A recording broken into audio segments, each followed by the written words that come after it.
بسم الله الرحمن الرحيم. السلام عليكم ورحمة الله تعالى وبركاته. اللهم يا رب ارزق كل من فتح هذا المقطع وقال آمين. اللهم ارزقه من حيث لا يحتسب. اللهم حقق أمانيه. اللهم اجبر بخاطره. اللهم سخر له بركات السماوات والأرض، وسخر له ملكوت السماوات والأرض، وسخر له ملائكة السماوات وجنود الأرض، واعفو عنه يا رب، وفرج همه، واقض دينه، وسهل له أموره، وأسعده في الدنيا والآخرة يا رب العالمين. هو كل من قال آمين يا أرحم الراحمين.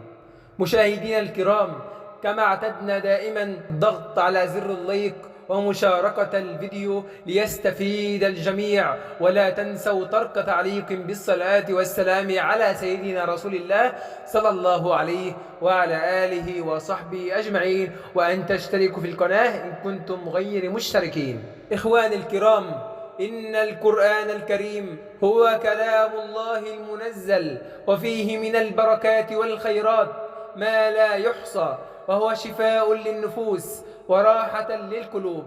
ولطالما أقبلنا دائما على تلاوة القرآن الكريم في كل الأوقات والأزمان، ساعين لنيل البركات والفيوضات الإلهية. وبينما لا يرتبط الرزق والمال بأمر محدد سوى توفيق الله عز وجل، فإن البعض يلجأ إلى القرآن الكريم كوسيلة روحية لدعاء الله وطلب الرزق والخير. وهذه السورة تعتبر من السور التي ورد في فضلها العديد من الأحاديث والآثار. ومن هذه الآثار ما روي عن ابن مسعود رضي الله عنه أن النبي صلى الله عليه وسلم قال: من قرأ سورة الواقعة كل ليلة لم تصبه فاقة أبدا.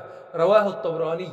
لذلك نجد العديد من يداومون على قراءتها من العلماء طالبا للرزق ودافعا للفقر. وفي شهر ربيع الأول الذي هو شهر مولد النبي صلى الله عليه وسلم يتزايد حرص المسلمين على أعمال الخير والعبادة كوسيلة للاقتراب من الله تعالى والتماس الرزق الحلال المبارك.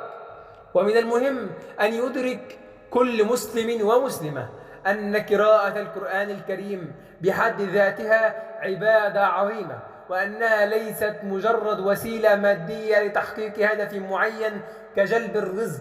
فالنية في قراءة القرآن ينبغي أن تكون لوجه الله تعالى وتطبيقا لأمره ونيل بركاته. ومن ثمرات هذه النية الصالحة أن يفتح الله للعبد أبواب الخير والرزق من حيث لا يحتسب. وللحصول على بركة سورة الواقعة لن نكثر عليكم أكثر من ذلك، ففيها فوائد لا عد ولا حصر لها. ونحن الآن في شهر ربيع الأول. كيفية قراءة سورة الواقعة: 1. التوكل على الله والدعاء.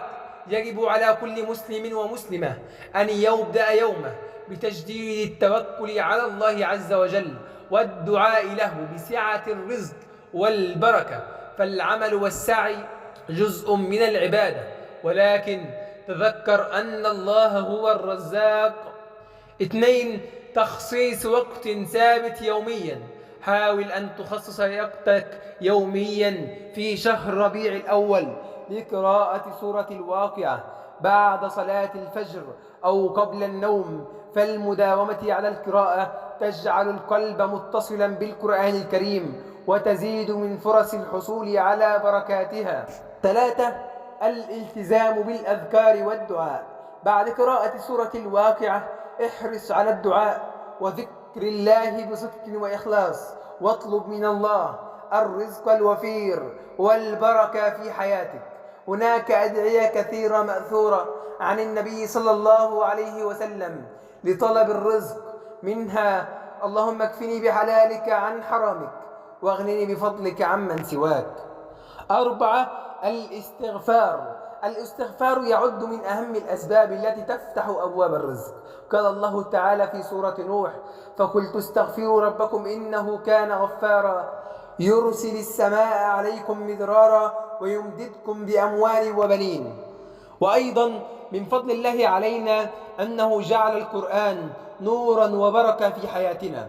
سورة الواقعة من الصور التي تزيد من يقين العبد برحمة الله وقدرته على تغيير الأحوال ومن حال إلى حال.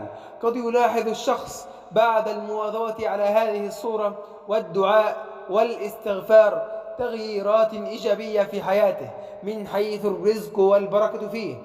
ولا ينبغي أيضا أن يكون تركيزنا فقط على الجانب المادي، بل يجب أن نرى الفوائد الروحانية التي تأتي من قراءة القرآن والتقرب إلى الله عز وجل. وأيضا يجب الحرص على الدعاء والتقرب إلى الله بأعمال البر والتقوى.